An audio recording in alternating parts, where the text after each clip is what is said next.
Hello and welcome to another beautiful, beautiful edition of Hit the Ropes Radio. This is episode 338. If you have missed the previous 337, we invite you to check them out in the archives where you'll find great interviews, insight, and so much more. I will be joined tonight by Courtney of the Black Dag Chronicles.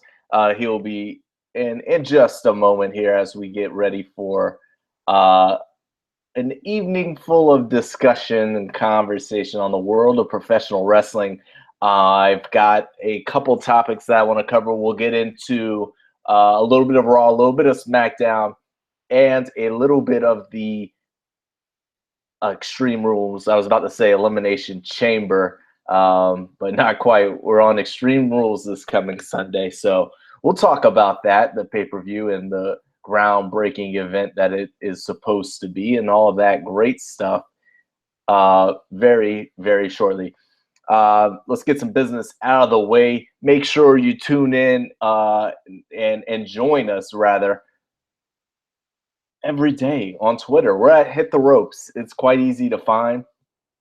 So make sure you tweet us. We like to have folks joining in the convo as we are here. If you're listening in the archives in the future, we're here live on YouTube, and we like the conversation to get on and popping on Twitter as you're taking in your Raw, your Smackdown, and for those all 300,000 of you who are taking in Impact as well. So make sure you hit us up there and subscribe to the show. Give us a thumbs up on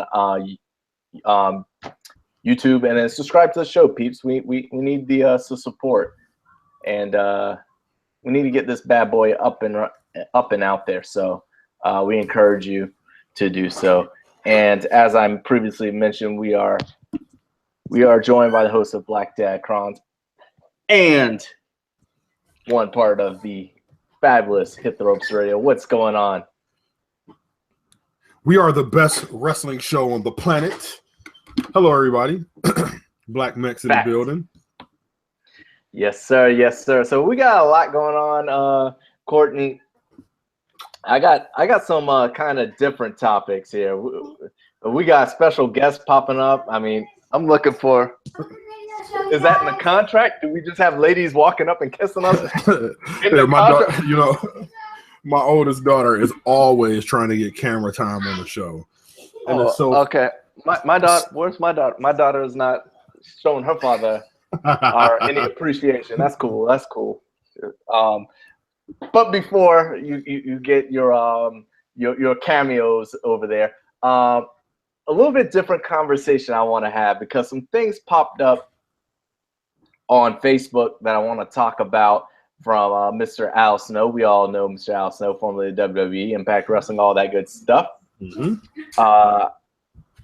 And also I want to talk about the reality of wrestling, which comes from a conversation that we had weeks prior with the whole gang. The whole gang was here, and part of that was the reality in wrestling. So those are the things I want to jump into. Let's jump into Al Snow's conversation. I'm going to pick up Al Snow's conversation that he started either on Facebook, Twitter, or Instagram. It was on his social media. If you did not see it, which some people did, some people didn't, Courtney, he was talking about critics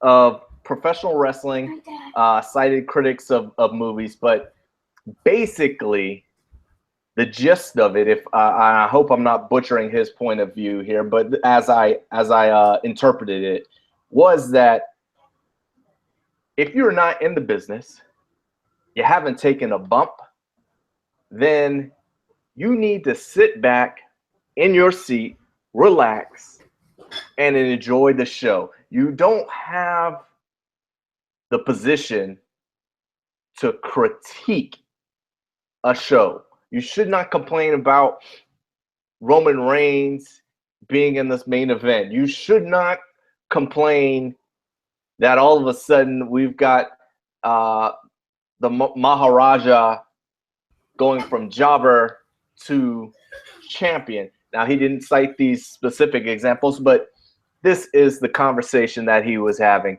And I gotta say right away, I so disagreed. I stayed off my keyboard, but it kind of got to me a certain kind of way.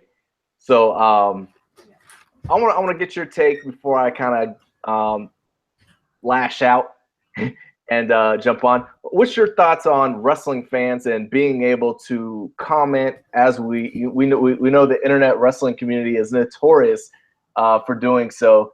But right before we do, I don't know if any other fan base is bashed for commenting. I don't know if basketball fans who certainly critique the way players play, coaches coach, and the game is handled. Same with NFL and MLB. What is your take on quote unquote critics of professional wrestling? Well, Darius, I'm gonna go ahead and get my Stephen A. Smith on. I think what Al Snow is saying is highly preposterous. I mean, come on, Al Snow, come on. I mean, listen, the fans pay their money. They pay their hard-earned money. They go to the shows. They buy the merchandise. They watch the product. Of course, fans have the opportunity and the reasoning to critique. You don't have to have taken a bump. You don't have to have ran the ring ropes. You don't have to have come up from the gorilla position to be able to critique that. And you know what? I'll give you some background, Darius. As you all know, I cook for a living. Now, if I cook something, a person comes to the restaurant that I am of service in, and they taste my food. They could have never prepared the dish ever in their life, never even heard of the dish, but they saw it on the menu or the special board and said, "Oh, I see that. I'd like to try that." And then what happens? They taste it. What happens? They critique it. Good, bad, or indifferent, they critique it. You want to know why? Because they sat down and they paid their money for it. They use their gas to come to the restaurant to which this food is being served in. So if we pay for money for the product, we buy the merchandise, we buy the tickets, we sit in the seats, we chant your name, of course we can critique it. I also know it's preposterous. Preposterous. Man, that's the perfect example of why someone can critique something and have never done it. I am not a chef. All right, I can do a little bit of cooking, just a little bit, right? I can grill. But I know if I go to that restaurant and I eat some of that food, you telling me I can't say nothing about it? I can't say, man, this is the greatest food I ever had, or man, it's a little too salty, or that's the perfect example right there. You can most definitely critique something. Now, there's different levels, all right? You know what they say, there's levels to this game, right? So when I critique something that I eat, it's going to be on a different level as Chef Courtney critiquing something that he eats, because yes, you do have the knowledge. You might have made that meal before, or what's going into it. Where me, maybe some egg whites and some salt. That's about as far as I know. But I know what I like, and I know what is enjoyable to me, right? So but another side of the fence, I'm a writer, right? That's what I get paid to do. All right. Now, guess what the topics I get to write about are in the past I've written about, Courtney. I've written for a roofing company. All right. I've written for a biopharmaceutical manufacturer, laboratories, a company that makes paint chips that'll go in, plastic materials.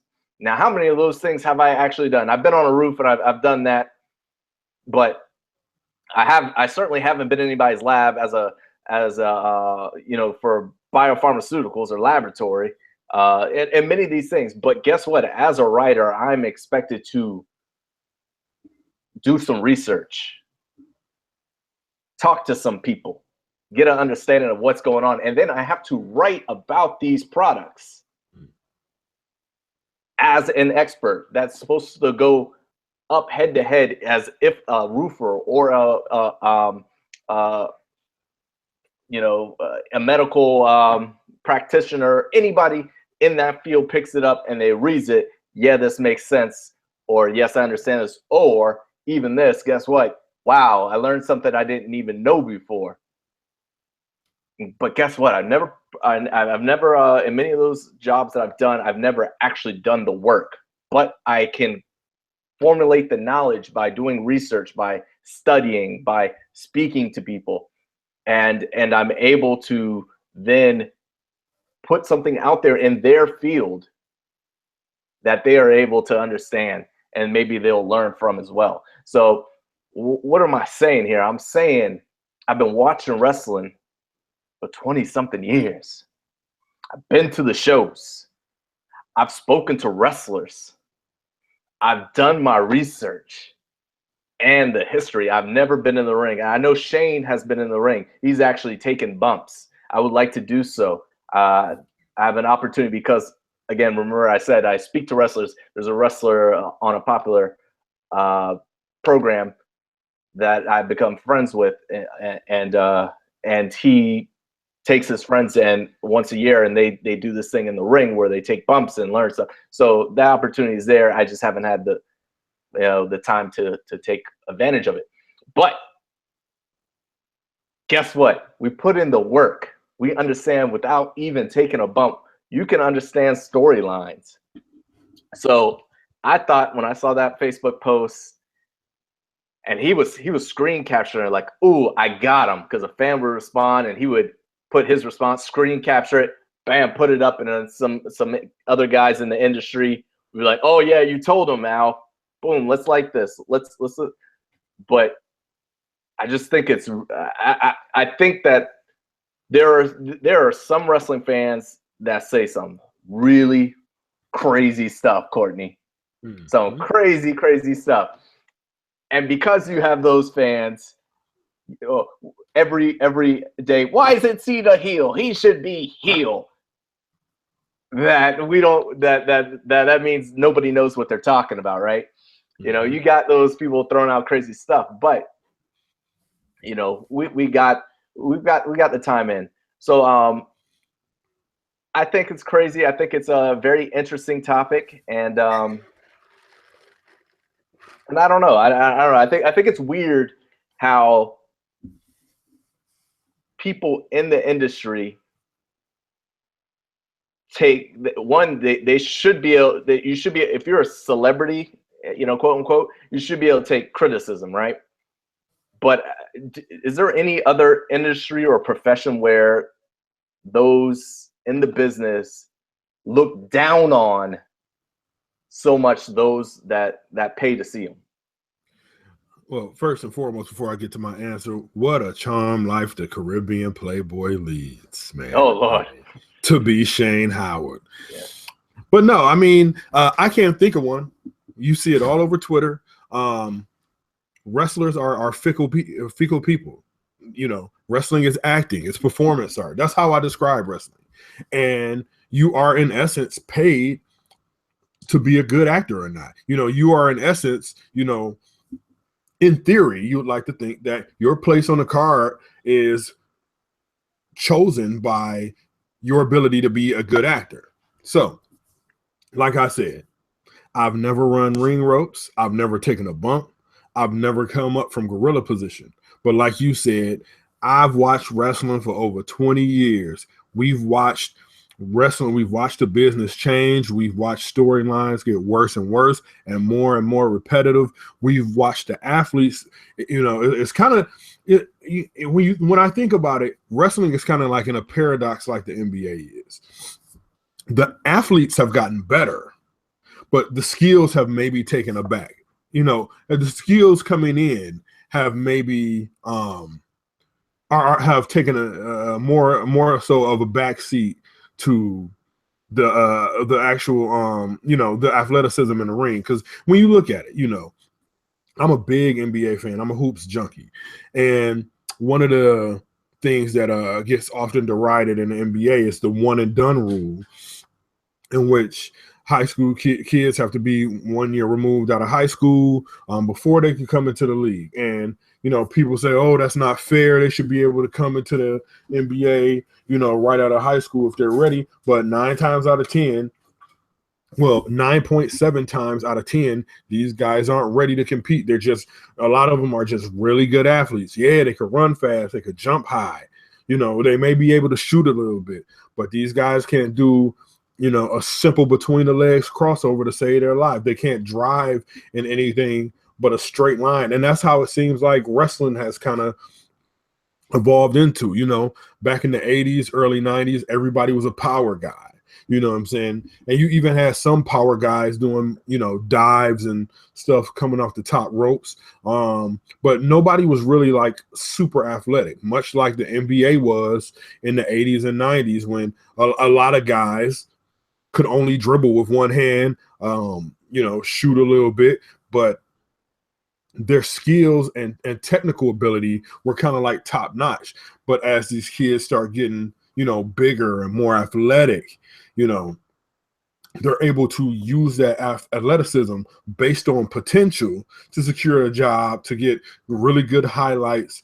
And that's kind of the same way wrestling is. It's like the guys at the top of the card now aren't necessarily the best skilled when you look at somebody like, say, a John Cena or a Roman Reigns or Braun Strowman.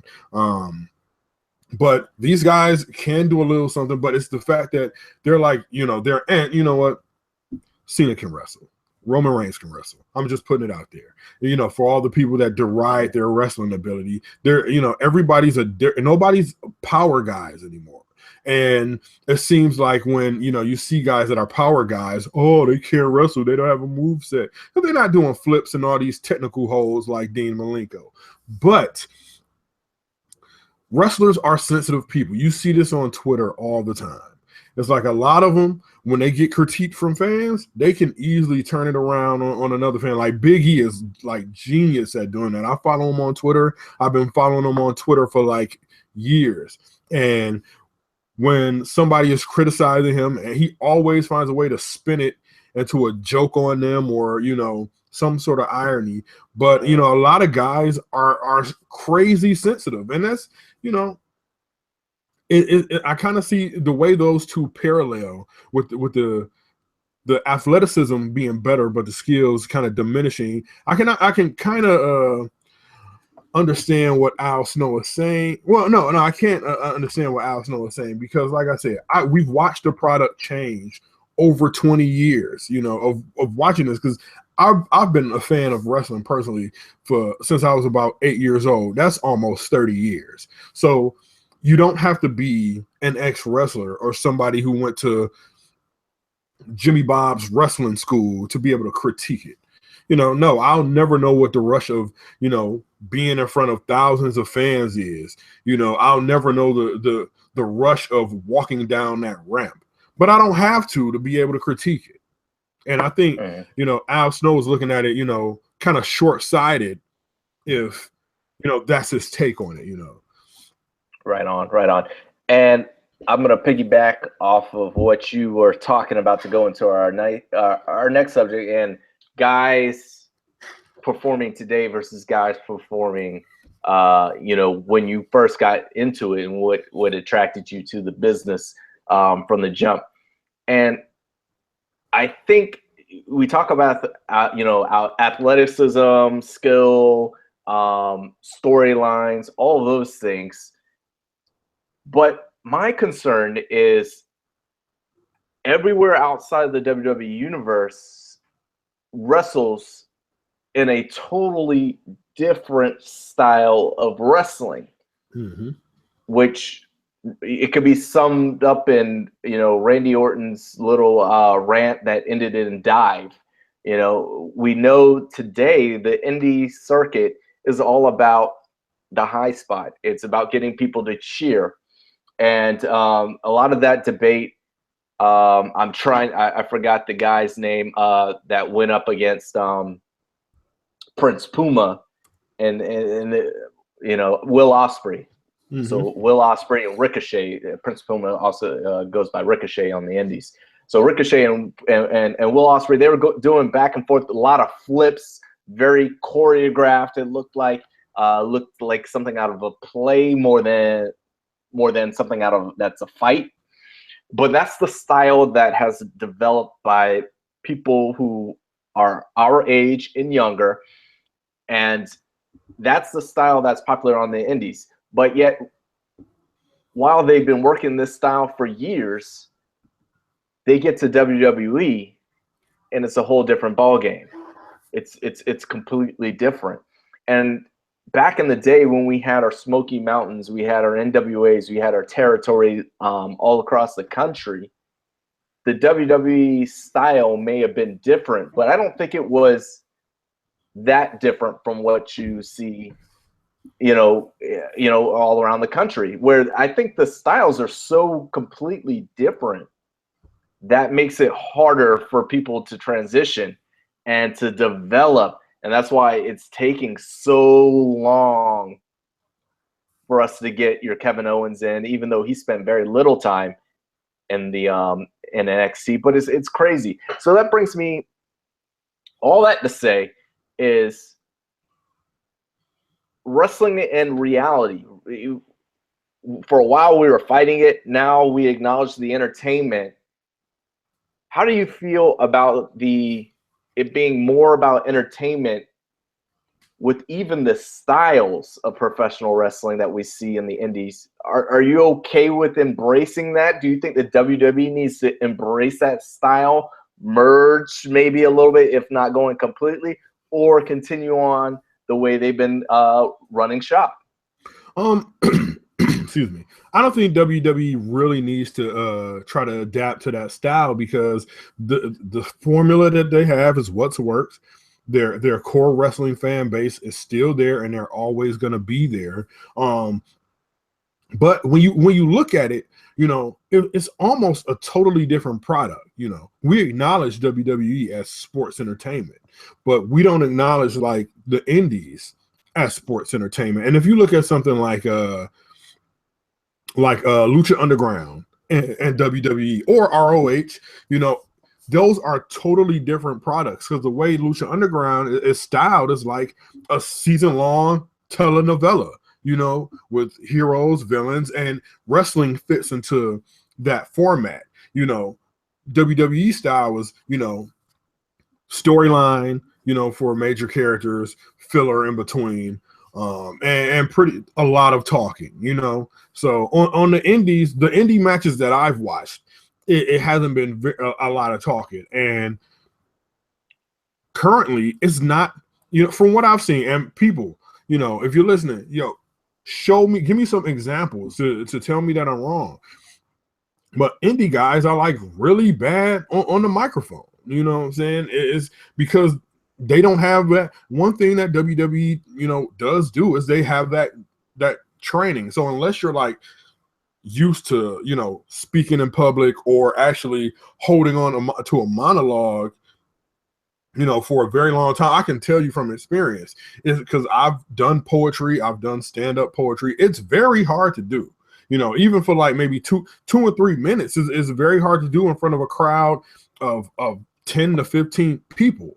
So imagine these guys, out there trying to, have a promo for like 3 to 5 minutes, which, seems like it would be the average amount of promo time that you should have for 3 to 5 minutes in front of like, hundreds and thousands of people. Is very hard. So a lot of guys is, from the indies, when they get to WWE, they get that proper mic training. You know what I'm saying? But to me, it's almost looking at a totally different product. WWE is supposed to be kind of soap opera-ish. The indies are all about wrestling, Okay. Well, that brings me back to reality wrestling. We were having the debate about I wanted to call him Muhammad Hassan, dog. Dag nabbit. Racist. Stokes. Our champion. Help me out. I'm drawing. Jinder Mahal, the Maharaja. Yes. So we were debating his come up, And one of the things that I was hooked on was the reality part. Mhm. And this is what I mean. The reality that in a fight, because essentially, while this is entertainment, the basis is a fight. Two guys get in a ring. One guy is the better man, gets his hand raised. So in reality, there could be a dominant, big dog in the yard, but any dog that gets in the fight could potentially win. And that's what I like about this. And that's why I like that we got a new champion and that Randy Orton did not win the big match, because anybody can win, right? Mm-hmm. And I wonder if we're missing that function, and that's like the key, the reason why Frank, let's be honest, wrestling's not as popular as it was in the 90s. And I don't think that it was just one, the stars have to be there, but the other part there is things have to be unexpected. Things we can't see things coming. And that's Eric Bischoff's formula. It's like SARS or something, and it sounds like a disease, right? But reality, right there in the middle of it, it needs to be based on reality. When was what was the first time you noticed wrestling probably wasn't what you thought it was in the fact of reality? How old were you? You said you started around 8. Man, and what were the clues? I'll be honest. Like, the clues were, well, here's the thing. When Hogan first turned heel, and it's like, oh man, that kind of like broke my spirits. But when it came to like really realizing that wrestling wasn't real, like I fell off for a time or two in the mid 2000s. It's kind of weird, like in the mid 2000s, around like 2003 to 2007. It was two things that I stopped doing. I stopped listening to rap and I stopped watching wrestling, and I don't know why. I just did. But the clues were never really there, because I guess I never really I always looked at it as a TV show. I never thought it was, like, oh man, like crazy real. I knew it was a TV show. I knew it was for entertainment. And so I never had that, like, that point, like, oh my goodness, man, you mean to tell me this isn't real? I don't think I've ever had that that moment. I see your daughter trying to peek up in the background. Yeah. She's trying to show me something. I don't know. Go ahead, continue.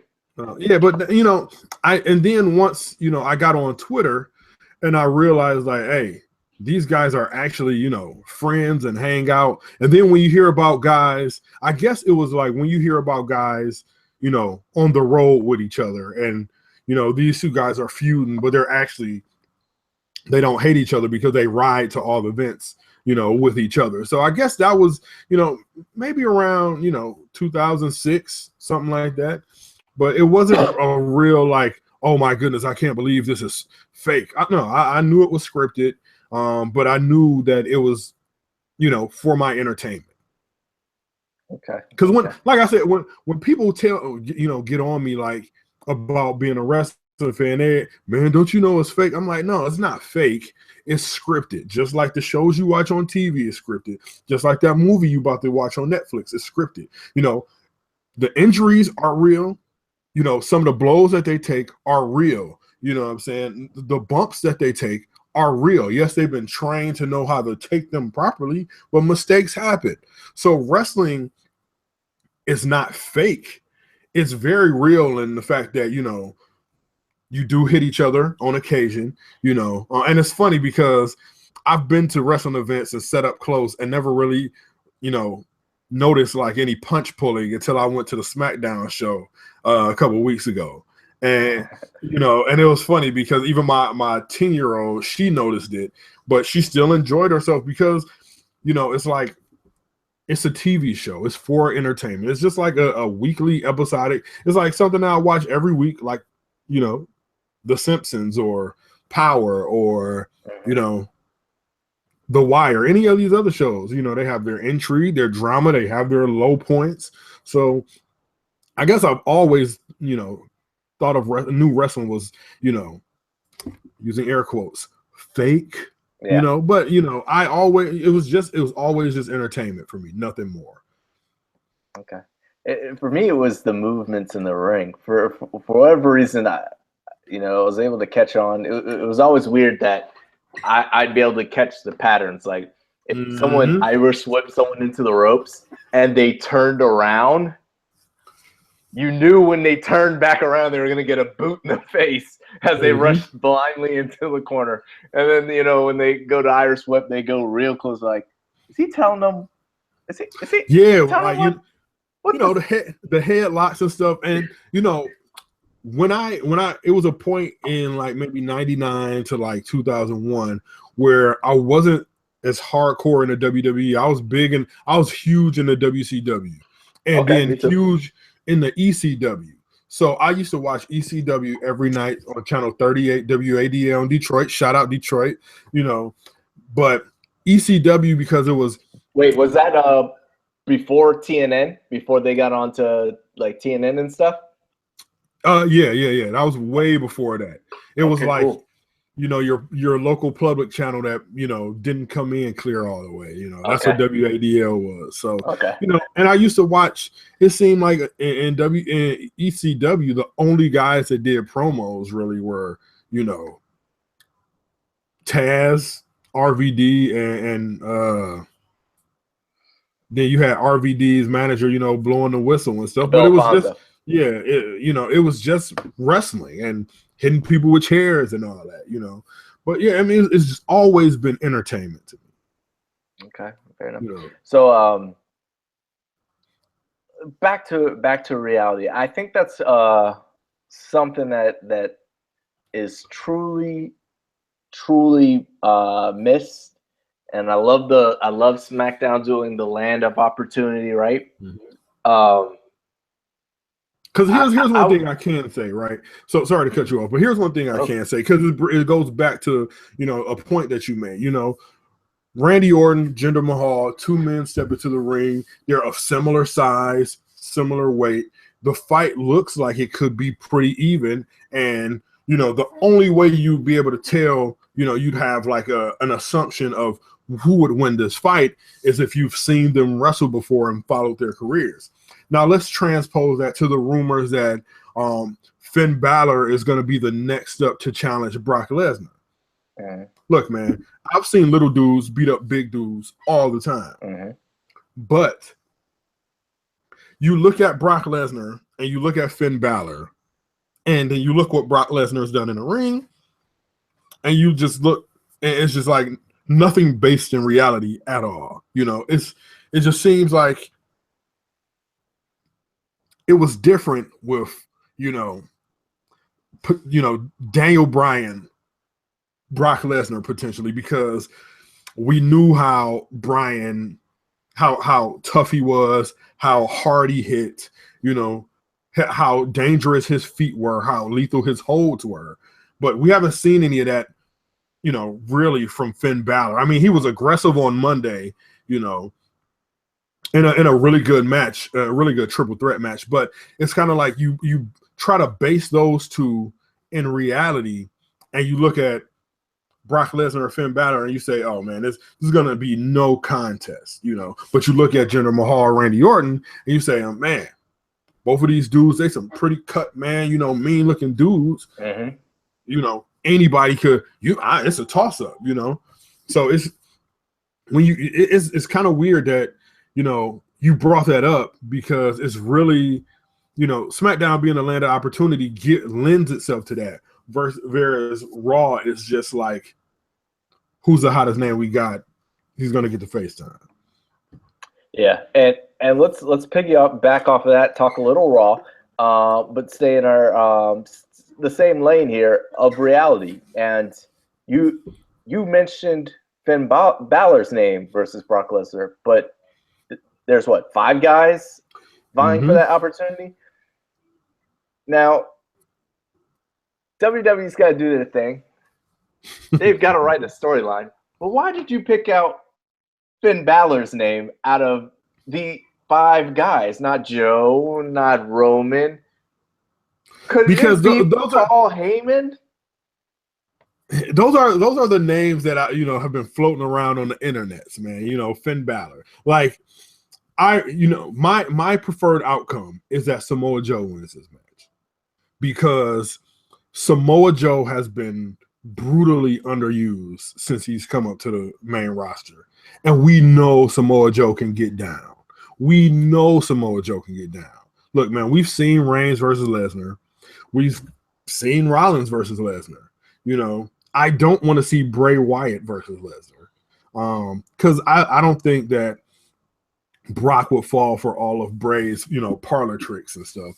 And I don't want to see Finn Balor versus Brock Lesnar, because I think it'll be a squash, But I my preferred outcome is that Samoa Joe is the number 1 contender, just so you have a guy who can wrestle his ass off, who has a good character, kind of menacing, and he looks like he can go toe to toe with Brock Lesnar, So yeah, it is very interesting because I had a feeling when you started comparing coming up against Brock Lesnar that Finn Balor would be the name coming out of your mouth.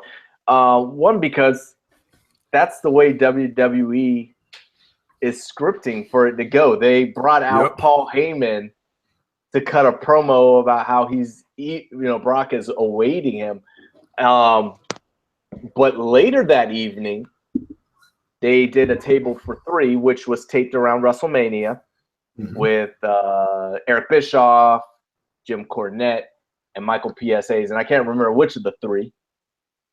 I think it was Jim Cornette, but I could be lying. They pitched, they said, if you could make any match for WrestleMania, bar none on the roster, who would it be? And it's Samoa. It was Cornette, because he said Samoa Joe versus Brock Lesnar. He wanted it in a submissions match, which to see who's the last man standing, the battle of the wills.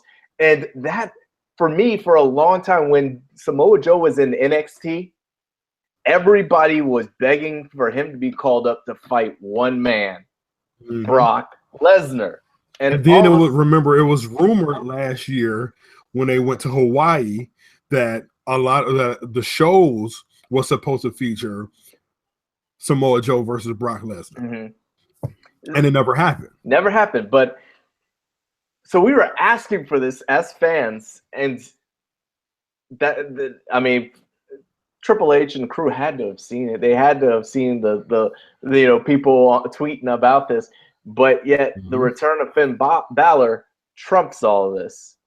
And the reason why I brought up Finn Balor too is because out of all the guys in the match, he's the baby face of them all. He's the most baby face of them all, Look, Seth Rollins is kind of like, he's a baby face, but he hasn't, the role doesn't suit him well.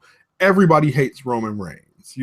Bray Wyatt has his fans where he gets cheered and he gets booed, but Finn Balor is universal applause. Everybody loves Finn Balor. Everybody does his, little movements when he's coming down. Everybody loves his theme music. I do. My kids are in the living room every week, or when we turn on the video game doing Finn Balor coming down the ramp. So he's the biggest baby face of them all. And that's the first reason why his name was the first out of my mouth. And I just think that's, if you watch it, that's what the way it seems that WWE is going. Now, maybe they could throw us a curveball. We don't know. Yeah, I would love for them to have set us up with that and deliberately called out Finn Balor only for one of the other 4 men to win on Sunday. That would be nice. It wouldn't feel as scripted. Like, okay, we were just out here gauging the reaction should he win, which is what I think they're doing, to see, okay, do the fans really want to see Finn Balor versus Brock? Okay, we'll send Paul down there to see if they get a good reaction or not. But one of the greatest reality-based storylines was the NWO. It was so organic. people from wrestlers and people behind the scenes, even other wrestlers, were not totally convinced that Vince McMahon did not send Scott Hall and Kevin Nash down there to interrupt business for WCW. So the reality of an invasion, although it was not original, people say that Bischoff took it from a storyline in Japan. But it had been done in WCW prior, where Cornette brought was it Fabulous Ones, whatever, the Midnight Express into WCW. There was also a Smoky Mountain NWA. It was an NWA invasion into WWE. We saw ECW invade WWE. So this has happened so many times. And for whatever reason, it really only caught on because they had the big stars and Hall and Nash. And I bring this up to say, I would love to see a Finn Balor invasion. I mean, look at the setup that they have right now. They've got Finn Balor. If it let him go ahead and win, right? But Brock Lesnar may be a little too much, and this Al Snow will love this because we're fans booking things. But so Finn Balor wins. He's got to go up against Brock Lesnar, this beast, and is getting his butt kicked when all of a sudden, who comes out but the Club? So the Club reunites, but it's not just the Club. Brock Lesnar's a big dude. He could take for a minute. Might be able to take a beating and give beating back from the Club joining Finn Balor. But then AJ Styles joins. It's starting to get a little tough for him. But guess what? Man, that Brock Lesnar is resilient.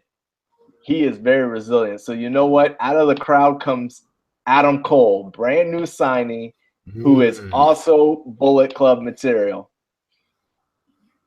And he joins in, and with that, they get the win.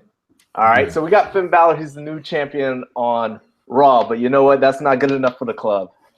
They need it on SmackDown. Cole is on SmackDown, joining in with AJ Styles. They're starting to feud.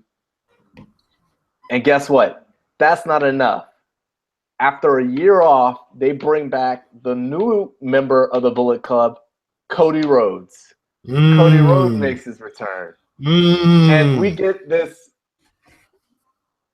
organic kind of invasion, if you want, and the Bullet Club starts taking over. They have history with Shinsuke Nakamura. You can bring back, so it's not out of nowhere. There's all these different things. I would love for the tell me, we talk about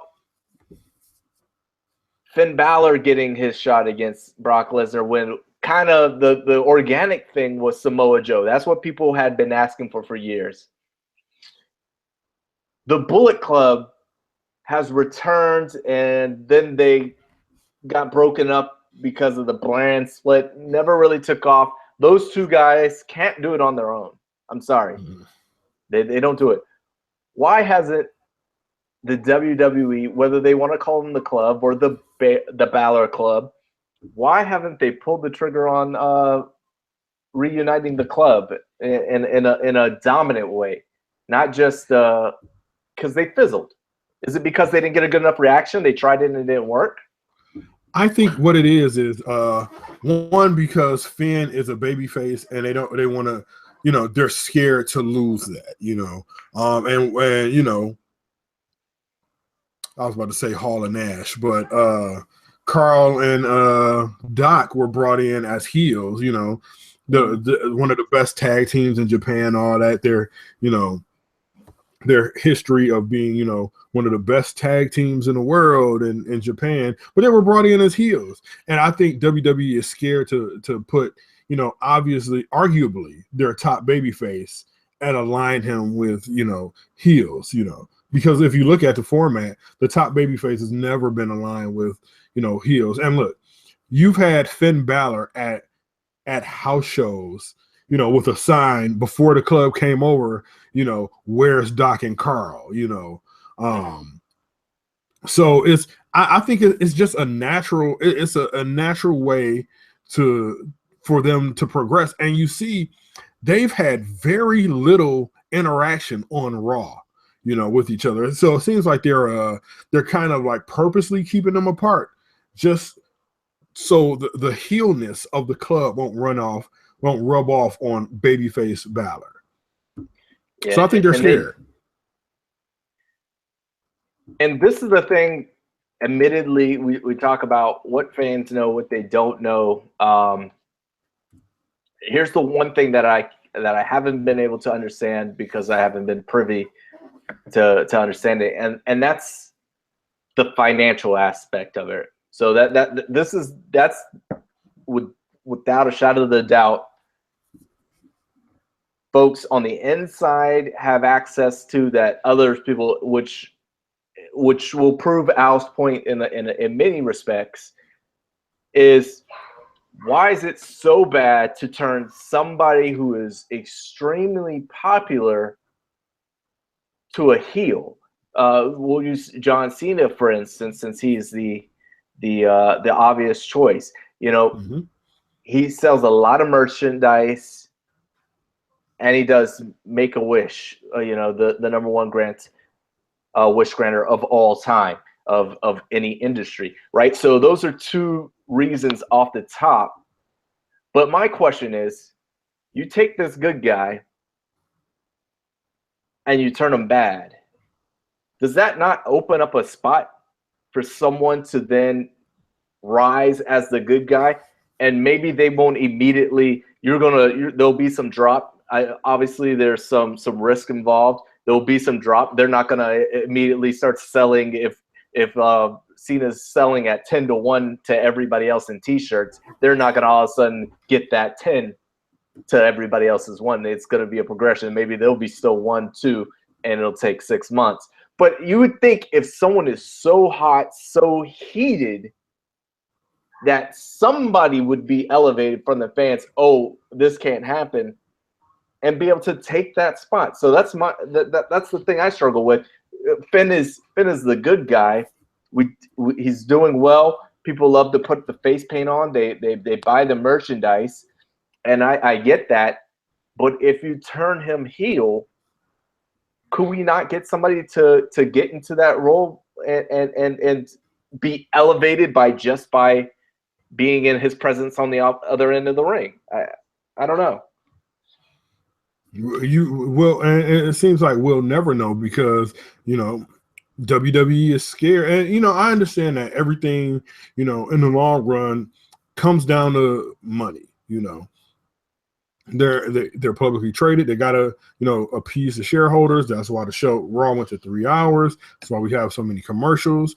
And speaking of commercials, why can't they do like SmackDown does, and how SmackDown kind of has the picture-in-picture where the commercials playing, but they still have the match shown in the corner. I think that would alleviate a lot of the irritation from wrestling fans watching on TV. But that being said, I just think that they care too much about losing money to ever make a change like that. And you see, that's the reason why John Cena's never gone heel, because he makes too much money. But the thing is, I'm trying to look at it right now because they almost I'm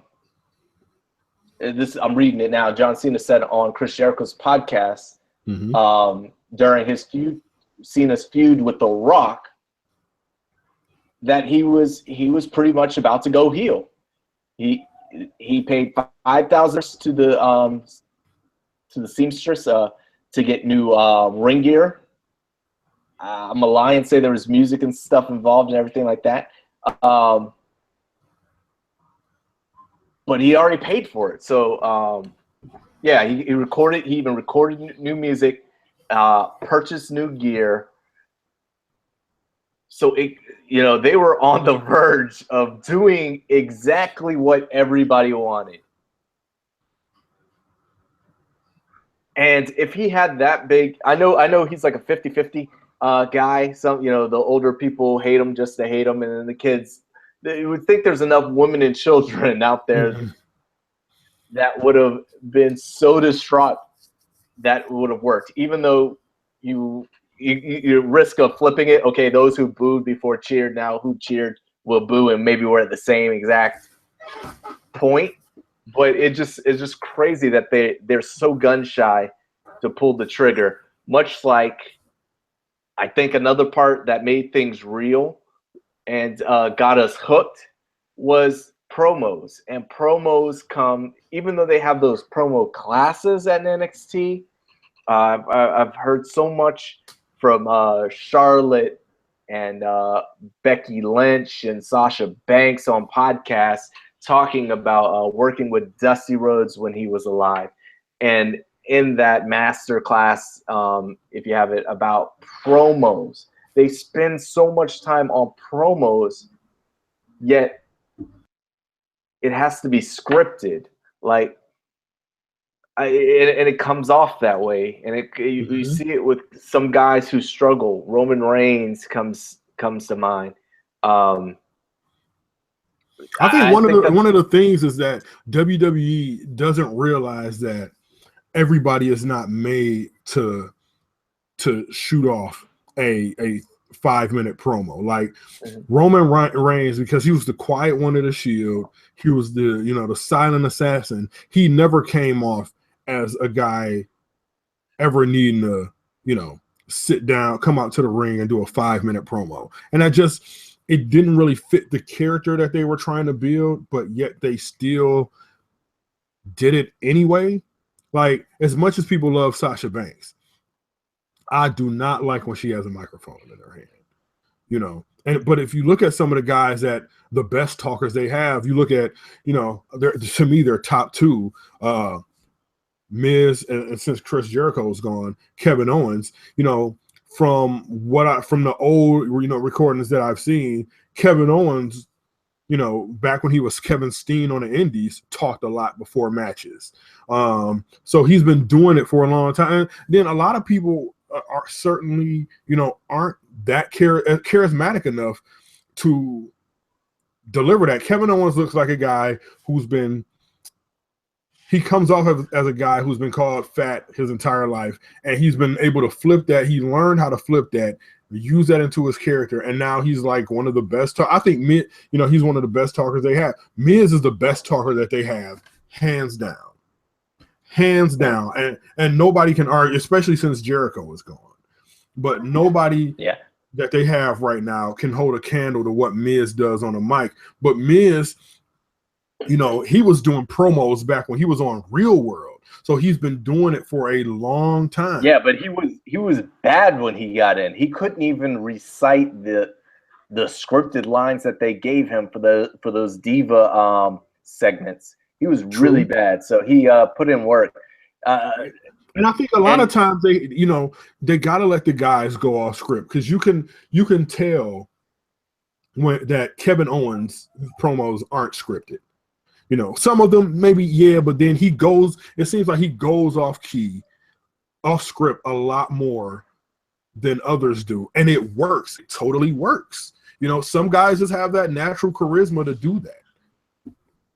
Yeah, but you got to give credit, because the promo classes do work, because I would cite Daniel Bryan as the guy. He had no charisma as far as it was all about him being a ring general, and everybody knew that. And when he first got in there, he still wasn't good, and it took him a long time. And I don't know if it was a confidence thing, because to me, he was not good. He was seemingly, obviously, I'm not privy to knowledge, but it's seemingly that they were phasing him out with that quick U.S. title loss at WrestleMania. Up until that point, was it U.S. or World, whatever it was, it just seemed like it wasn't clicking. And then the fans got behind him, and then they started doing the yes chant. And listen, what you just said. For some guys, it just takes one thing. Like Austin was good on the mic, but then it turned up when what, and sometimes it takes one word. Daniel Bryan, it first started out with him, no, and then the fans would go yes, and he would just no, and then it built up, and it reached this crescendo where he felt probably, man, I actually have the fans, enjoying this. So he's able, and when you look back at what Daniel Bryan did in the ring, as far as talking, he never had long promos. He never had long promos. He did little sit-down interviews and stuff like that. But then, everybody's not built to do that.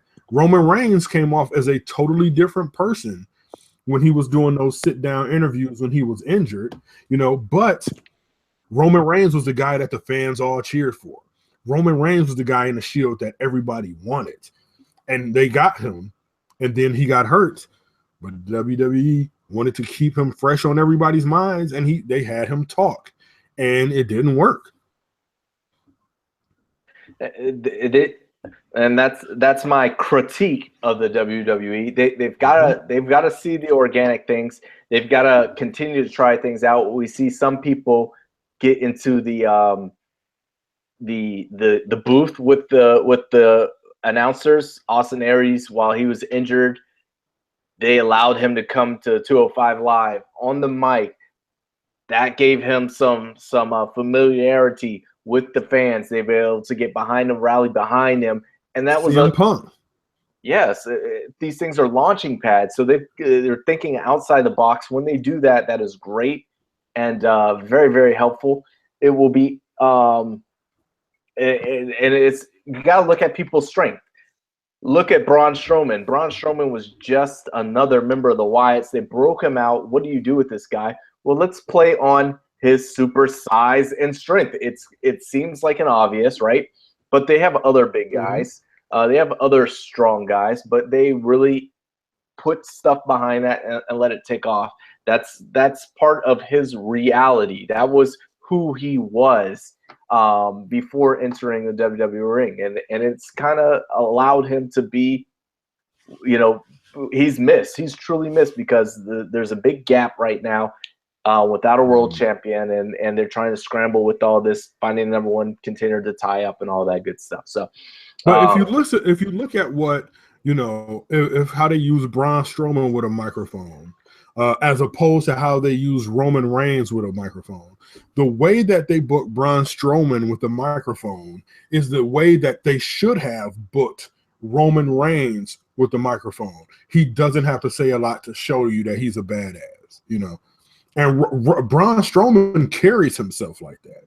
So, yeah, and it's also a point where there is the internal struggle between the Roman and the fans booing him, that although he has probably, accepted, it seems like he accepted, but he's still fighting with that with every word he says. So the longer that you keep him out there, the more he has to, yeah, I know you don't like me. And it doesn't come off as well as when Cena does it, who's in the same exact situation. And a lot of that is because Cena's probably more naturally charismatic for speaking. Man, so we've covered a lot of things. I think reality in wrestling is the key. I think that's missing right now. The whole thing with wrestling, it's supposed to be in peaks and valleys in popularity, right? We've seen 70s, 80s, 90s, most recently 80s it popped, then it went back down with the steroid. 90s it got back up with the rivalry between WCW, and then that got sold, and it's been down. Financially, they've been able to do the WWE Network and all these other things that maybe financially, maybe it's more successful than ever. But creatively, as a whole, looking at the big picture there, last 10, 15 years, it hasn't got up to that peak. And I think reality-based wrestling, they need to get back to the storylines, taking part of what people are excited about, keeping people off guard, all that stuff. I shouldn't be able to book the even with my 20 years of wrestling experience and watching and seeing these stars. It should be some little more anticipation.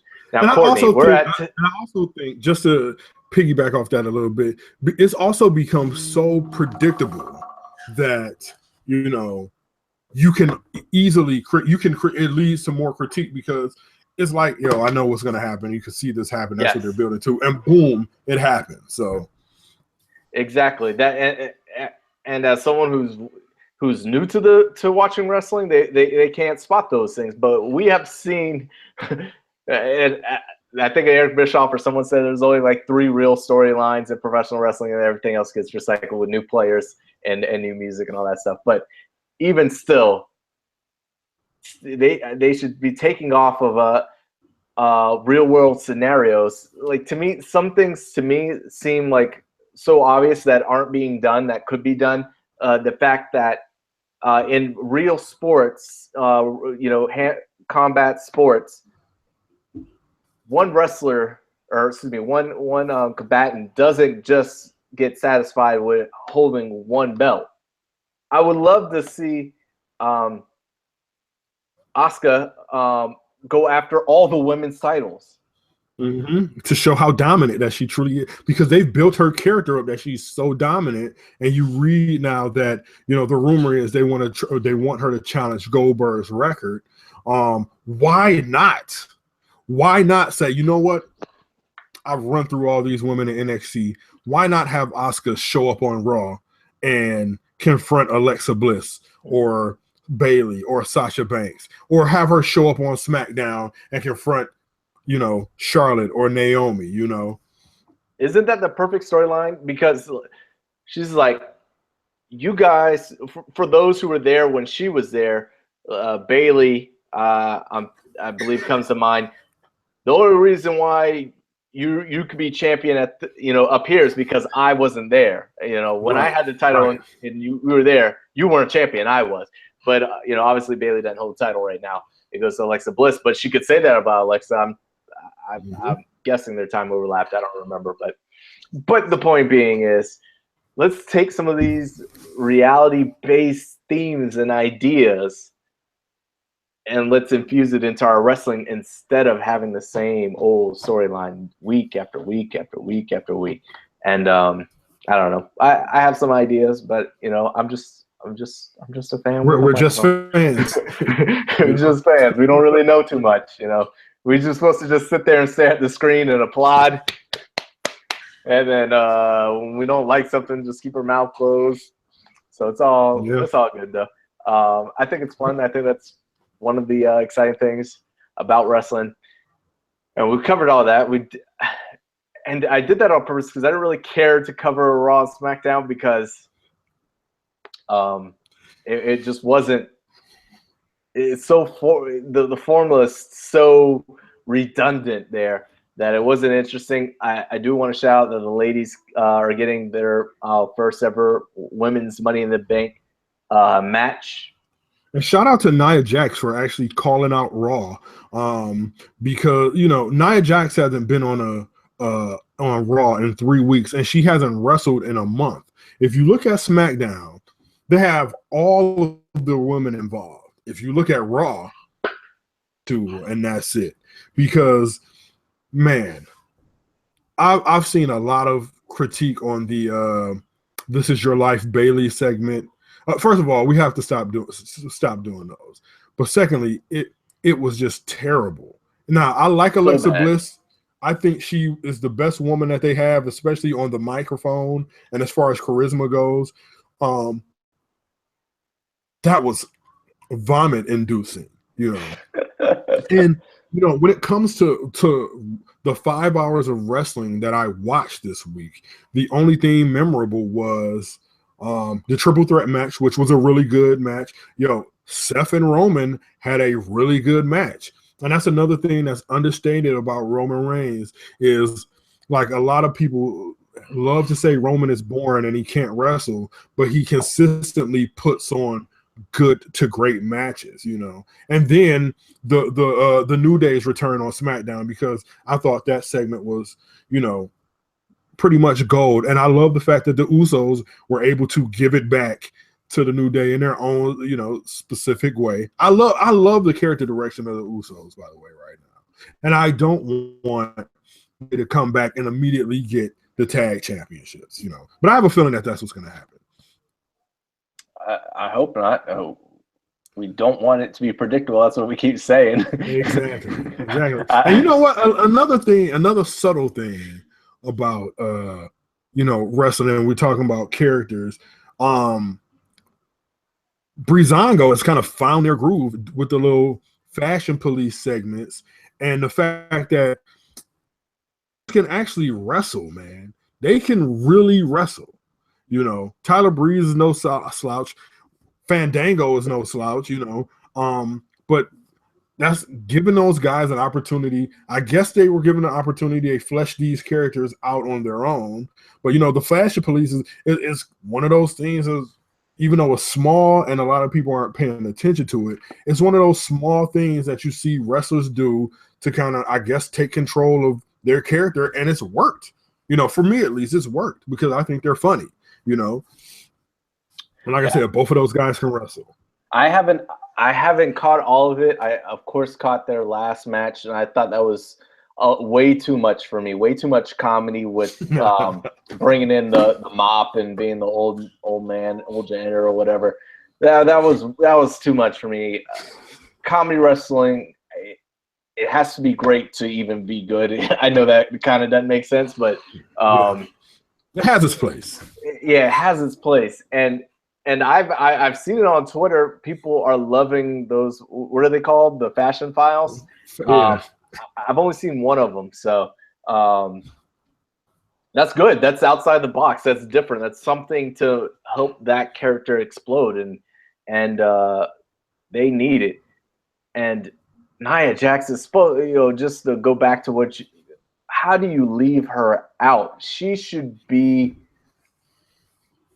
I don't know, at the very, very least, reality. I'm going to count it. It's going to be 500 billion times on this podcast that I'm going to say reality.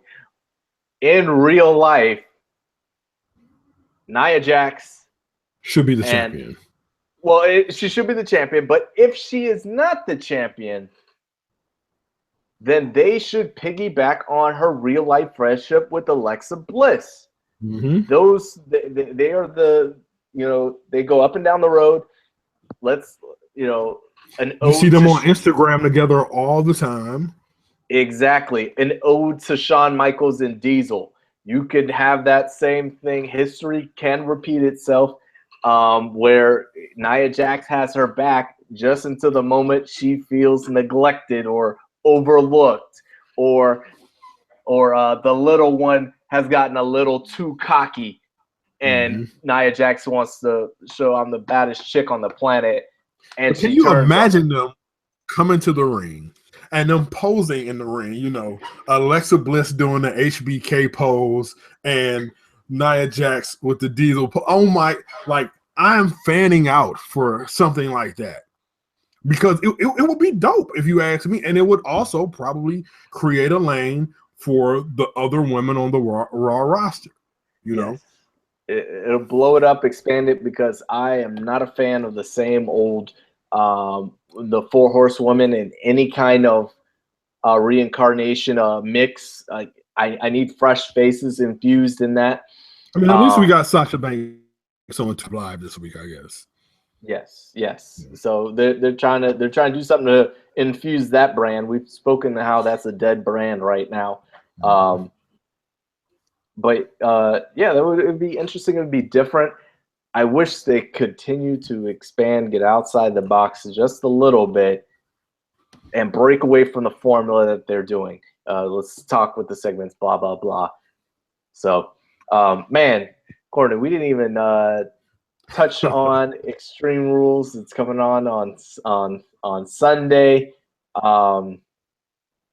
before we get out of here, did you have anything? We've got. I'll give the rundown for those who don't know, and then you could just tell me if you're looking forward to what mixed tag team match, which you just mentioned, build up between Rich Swann, Sasha Banks versus Noam Dar, who, although I can't pronounce his name, he is one of my favorites. I'll continue to say that until he gets over. And Alicia Fox. We've got Neville and Austin Aries, the rematch from WrestleMania for the Cruiserweight Championship. Hardy Boys versus Cesaro and Sheamus. Hold on, is there a stipulation in a Neville Aries match? There is. It is a submission match. Ah, okay. So they've been working that into their storyline very much recently. And the stipulation for the tag team championship match is a steel cage match, which the Hardys got to pick with their with Matt Hardy's victory over Cesaro or Sheamus, can't remember which one. Viagra. Sheamus, I think. Sheamus, okay. That's not the Viagra on a pole. It's a kendo stick on a pole. Alexa Bliss versus Bayley for the women's Raw Women's Championship. Dean Ambrose versus The Miz in an Intercontinental Championship match, where if Ambrose is disqualified, he will lose the title. That's the only stipulation there. And then Roman Reigns, Seth Rollins, Finn Balor, Bray Wyatt, Samoa Joe, 5-way Extreme Rules match, which I missed. I didn't know that there was the Extreme Rules part, but I guess somewhere on the card there has to be an Extreme Rules bout. And it's apparently in that number one contender. Winner gets a shot at Brock Lesnar at SummerSlam. So there's the card. There's the lineup. Is there anything that pops out at you that you're really excited with, or just are going to skip over completely? I'm not going to skip over it completely. I'm hoping that the Miz's Intercontinental Championship tour can continue. Get that belt off Dean Ambrose, man. I mean, Dean Ambrose is terrible. I'll just say, I hate his character. I hate his outfit. I hate his music is okay. I hate his moveset. I hate his finisher. I just don't like anything about Dean Ambrose, and I don't want him on TV as this Dean Ambrose. Take him off TV for a while, change his character, refresh him. I think, first of all, I think all three of the members of the Shield are due for a refresh. You know what I'm saying? Especially Roman with his boring-ass music. Seth is cool, but I think Seth really needs a direction where his character can go. Dean Ambrose being Intercontinental Championship. The Miz, Mike Manzanin brought prestige back to the Intercontinental Championship. And I want Miz to regain his title. Notice I said his title. You know, greatest Intercontinental Champion of all time. Mike the Miz Manzanin. But I mean, that's a stretch. Go ahead. Yeah, that's supreme hyperbole right there. Yes, but it is. I'm really only looking to the card for the sheer kind of like expected brutalness of it. You know, I'm not looking forward to the mixed tag match because I mean we just saw that on Raw. I'm kind of looking forward towards Neville and Aries because they had a good match at WrestleMania, and they really has Neville even been on TV like the last month. You know, so I've skipped past them. You know, but I mean the tag title match, I think Sheamus and Cesaro finally get their due. And like Daniel Price said, I think, you know, the cage is only stipulated so Jeff can do a swanton off the top of it. But I hope Sheamus and Cesaro go over. Like I said at the beginning of the show, I hope Samoa Joe becomes the number one contender, and with it being an Extreme Rules match, I think not only is he the best of those five guys, I think he's potentially the most brutal of those five guys. So, I mean, anything that I didn't mention, I really don't care about. You know, I'm just sorry. It is what it is. It is, and I'm looking forward to that Extreme Rules fatal 5-way, whatever they want to call it.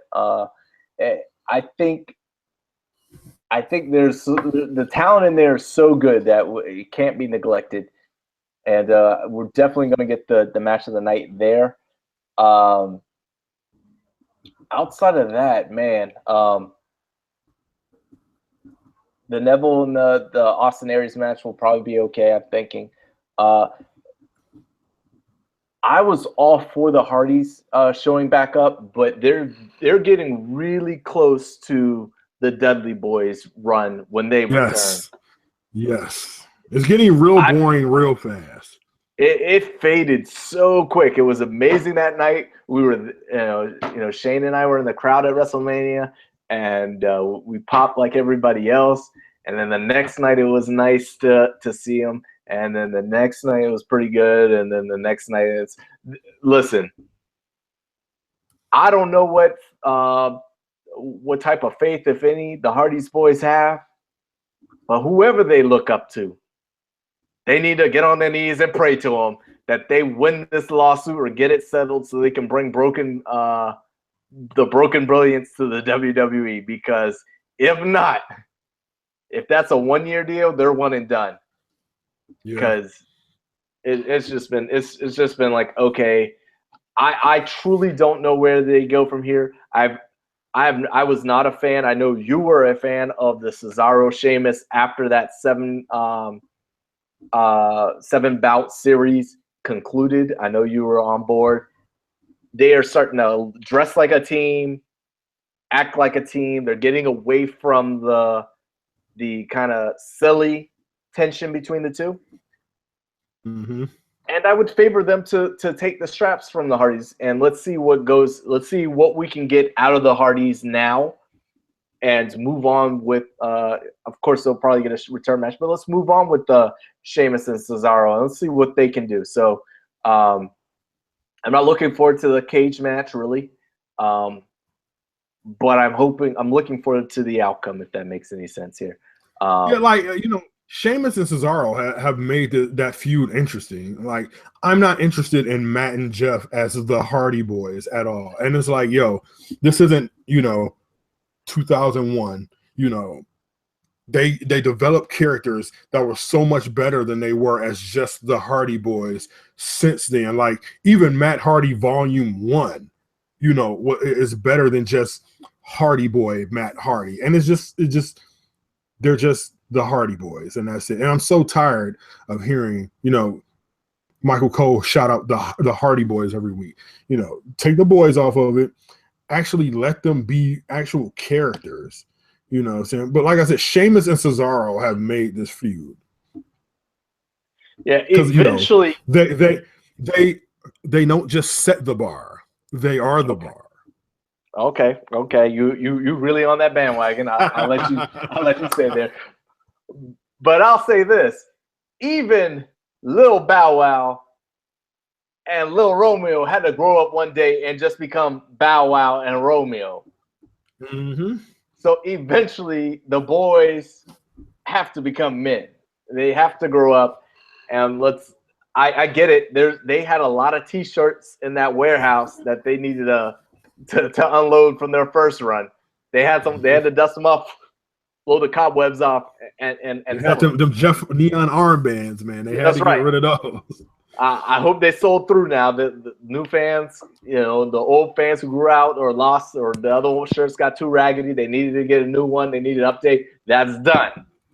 Let's move on now. Let's keep going. Let's do something new. So,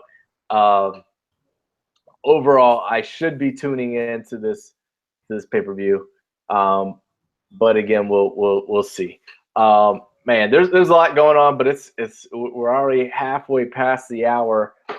This great podcast. This is episode 338.